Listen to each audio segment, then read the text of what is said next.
Владыка, один современный художник, который пишет картины и делает произведения свои на религиозную тему, Гор Чахал, он создал фототехнологию воспроизводить обратную перспективу, которую обычно мы видим только на иконах. Вот давайте посмотрим, как у него выглядит его работа.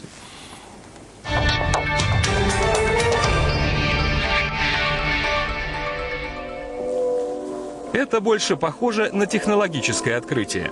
На фотографиях, казалось бы, призванных фиксировать объективную реальность, появляется обратная перспектива. Эффект, который до сих пор считался сугубо умозрительным построением. Я обнаружил в интернете текст Игоря Иващенко, который в начале 90-х годов экспериментировал с линзой телевизора и случайно обнаружил возникновение эффекта обратной перспективы.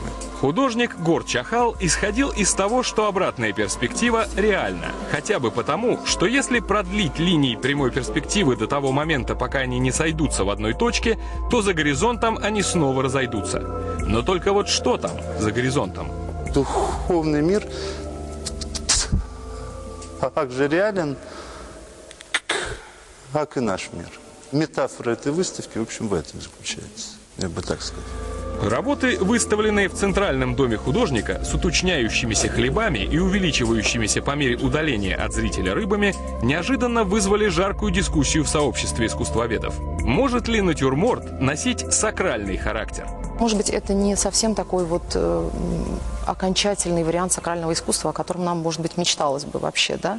Но это некие подступы к этому вопросу и к этой теме, потому что на самом деле тема эта действительно сейчас очень значима и очень актуальна. К натюрмортам Гора Чахала можно подойти и с богословской точки зрения. Наверное, таким бесконечно малым и потому вывернутым к зрителю предстает наш мир перед оком Создателя. И иконописцам древности это было известно. Анна Пальчева, Александр Кожевников для программы «Церковь и мир».